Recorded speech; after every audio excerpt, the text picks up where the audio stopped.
जय माता दी। मेरे सभी प्यारे दोस्तों, मैं लक्ष्मी शर्मा बड़ों को चरण स्पर्श, छोटों को प्यार और बराबर वालों को दिल से नमस्कार करती हूँ। आज की वीडियो में आप सभी सुनेंगे श्री दुर्गा सप्तशती की पहला अध्याय और इस अध्याय में आप सभी सुनेंगे मेधा ऋषि का राजा सूरथ और समाधि को देवी की महिमा बताना। महर्षि मार्कंडेय बोले, सूर्य के पुत्र स्वार्णी की उत्पत्ति की कथा विस्तार पूर्वक कहता हूँ, सुनो। स्वार्णी महामाया की कृपा से जिस प्रकार मनवंतर के स्वामी हुए उसका हाल भी सुनो। पहले स्वारा रोचिस नामक मनवंतर में चैत्र में उत्पन्न हुए सूरथ नाम के एक राजा थे।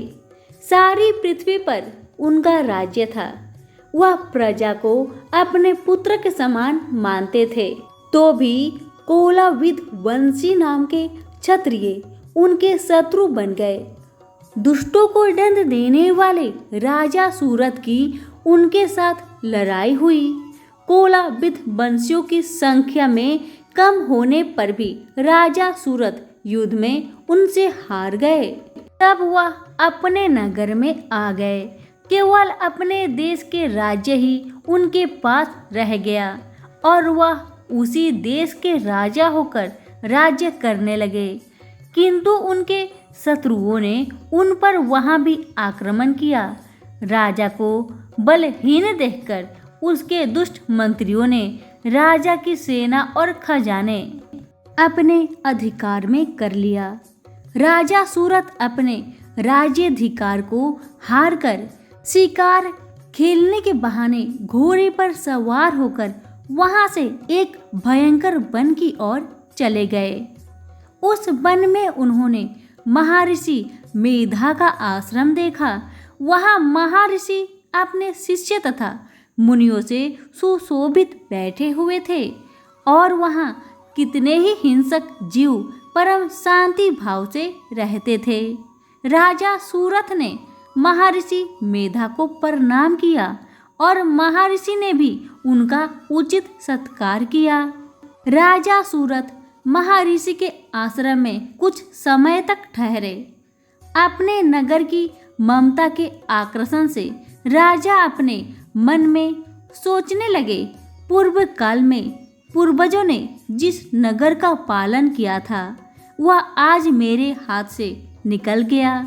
मेरे दुष्ट एवं दुरात्मा मंत्री मेरे नगर की अब धर्म से रक्षा कर रहे होंगे या नहीं।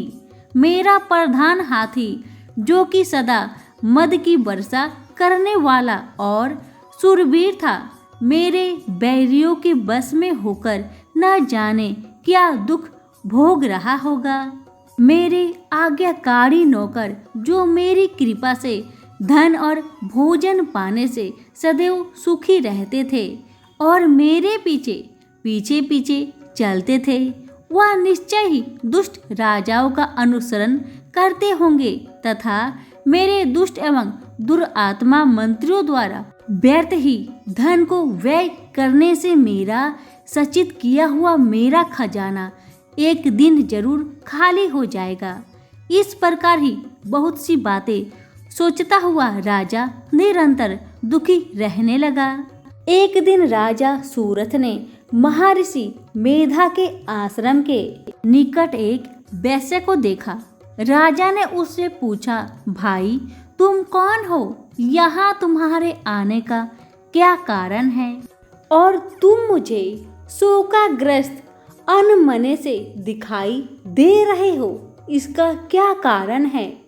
राजा के यह नम्र वचन सुन वैश्य ने महाराज सूरथ को प्रणाम करके कहा, हे राजन, मेरा नाम समाधि है। मैं धनियों के कुल में उत्पन्न एक वैश्य हूँ। मेरे दुष्ट स्त्री पुत्रादिकों ने लोभ से मेरा सब धन छीन लिया है और मुझे घर से निकाल दिया है। मैं इस तरह से दुखी होकर इस वन में चला आया हूँ और यहाँ रहता हुआ इस बात को भी नहीं जानता कि अब घर में इस समय कुशल है या नहीं।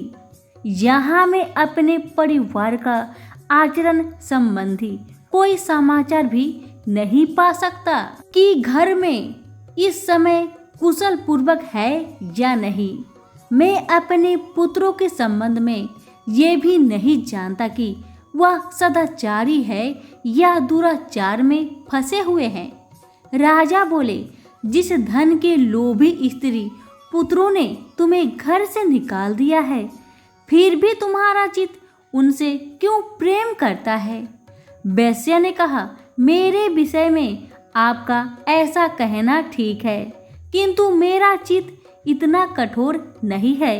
यद्यपि उन्होंने धन के लोभ में पड़कर प्रीत स्नेह को त्याग कर मुझे घर से निकाल दिया है, तो भी मेरे मन में उनके लिए कठोरता नहीं आती।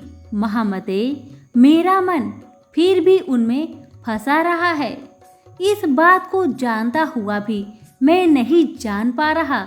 मेरा चित्त उनके लिए दुखी है। मैं उनके लिए लंबी लंबी सांसें ले रहा हूँ। उन लोगों में प्रेम नाम पात्र का भी नहीं है, फिर भी ऐसी निस्नेहियों के लिए मेरा हृदय कठोर नहीं होता। महर्षि मार्कंडेय ने कहा, ब्राह्मण। इसके पश्चात महाराज सूरत और वह वैश्या दोनों महर्षि मेधा के समीप गए और उनके साथ यथायोग न्याय संभाषक करके दोनों ने वार्ता आरंभ की। राजा बोले, भगवान, मैं आपसे एक बात पूछना चाहता हूँ, सो आप कृपा करके मुझे बताइए। मेरा मन मेरे अधीन नहीं है, इससे मैं बहुत दुखी हूँ। राज्य धनाधिक की चिंता अभी तक मुझे नहीं बनी हुई है और मेरे यहाँ ममता अज्ञानियों की तरह बढ़ती ही जा रही है। और यह समाधि नामक वैश्य भी अपने घर से अपमानित होकर आया है। इसके स्वजन ने भी इसे त्याग दिया है। स्वजनों से त्याग हुआ भी यह उनसे हार्दिक प्रेम रखता है। इस तरह हम दोनों ही दुखी हैं।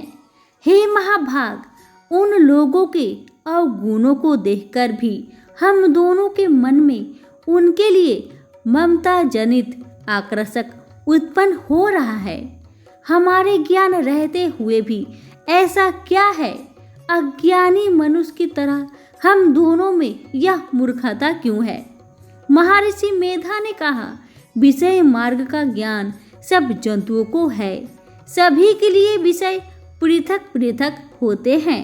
कुछ प्राणी दिन में नहीं देखते और कुछ रात को, परंतु कोई जीव है जो दिन तथा रात दोनों में देख सकते हैं।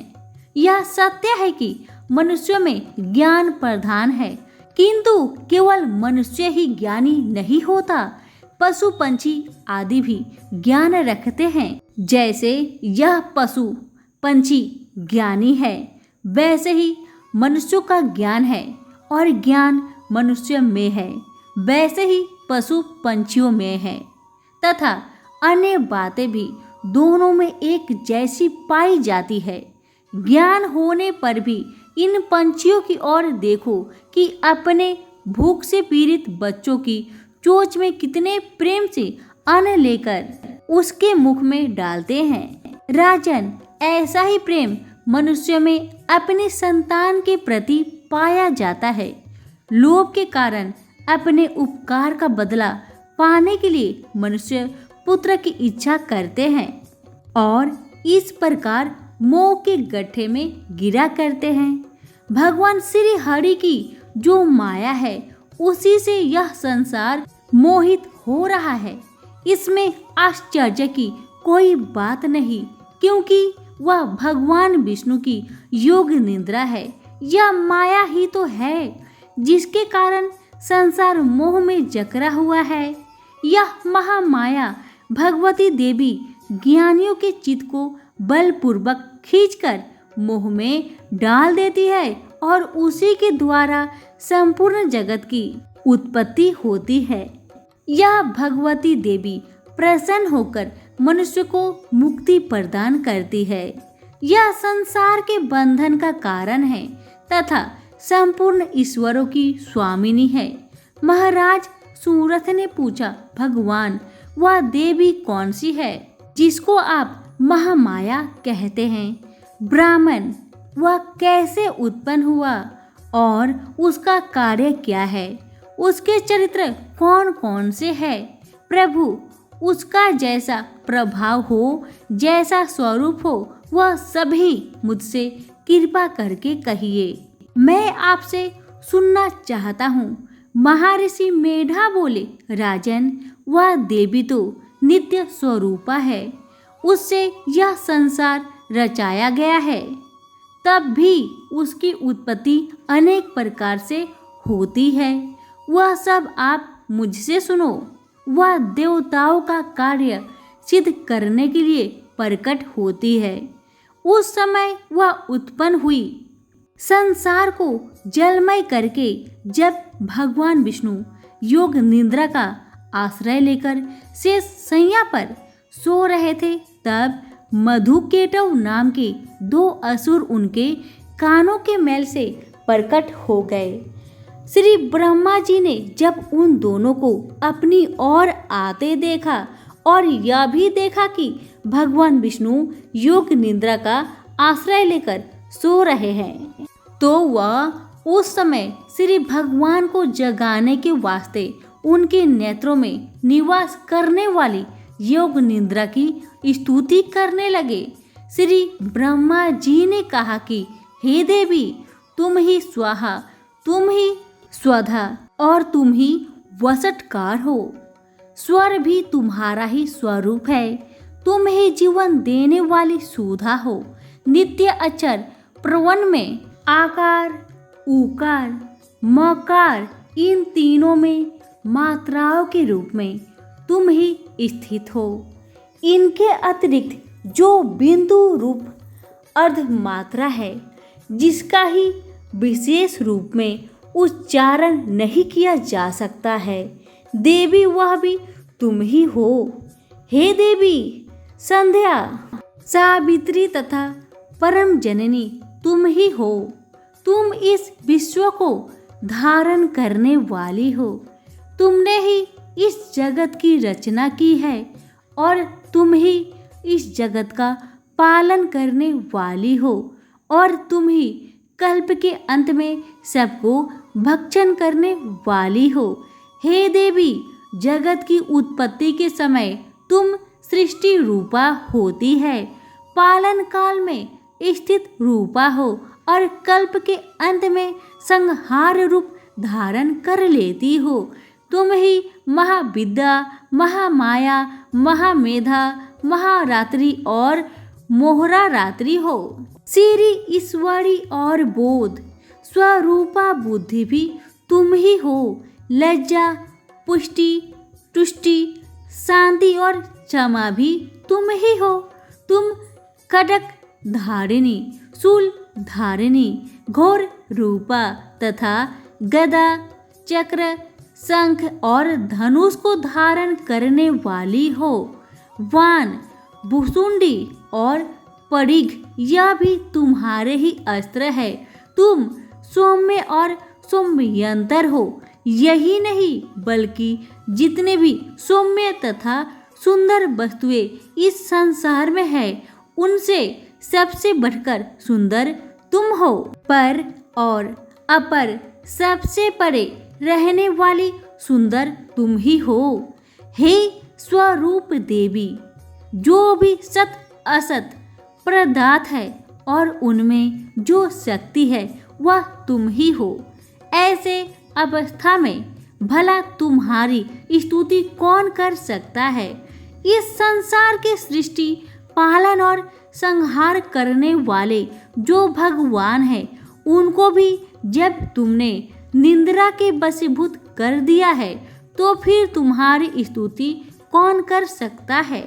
मुझे भगवान विष्णु तथा भगवान शंकर के शरीर धारण कराने वाली तुम ही हो, तुम्हारी स्तुति करने की शक्ति किसमें है? हे देवी, तुम तो अपने इन उदार प्रभावों के कारण प्रसन्नीय हो। मधु और केतव जो भयंकर असुर है, इन्हें तो मोह में डाल दो और श्री हरि भगवान विष्णु को भी जल्दी जगा दो और उनमें इनके मार डालने की बुद्धि भी उत्पन्न कर दो। महर्षि मेधा बोले, हे राजन, जब श्री ब्रह्मा जी ने देवी से इस प्रकार स्तुति करके भगवान विष्णु को जगाने तथा मधु और केतव को मारने के लिए कहा तो वह भगवान श्री विष्णु जी के सामने खड़ी हो गई। उनके ऐसा करते ही भगवान श्री हरि तुरंत जाग उठे और दोनों असुरों को देखा तो कि अत्यंत बलवान तथा पराक्रमी थे और मारे क्रोध के जिनके नेत्र लाल हो रहे थे और जो श्री ब्रह्मा जी का वध करने के लिए तैयार थे। इन पर उन दोनों दुरात्मा असुर के साथ भगवान श्री हरि पूरे 5000 वर्ष तक लड़ते रहे। एक तो वह अत्यंत बलवान तथा पराक्रमी थे, दूसरे महामाया ने भी उन्हें मोह में डालकर रखा था।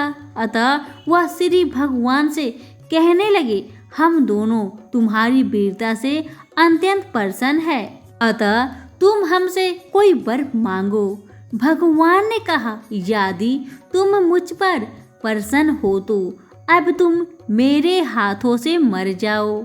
बस इतना सा ही वर मैं तुमसे मांगता हूँ, यहाँ दूसरे वर से क्या प्रयोजन है? महर्षि मेधा बोले, इस तरह से जब यह धोखे में आ गए और अपने चारों ओर जल ही जल देखा तो भगवान श्री हरि से कहने लगे, जहाँ पर जल ना हो, सूखा जमीन हो, उसी जगह हमारा वध कीजिए।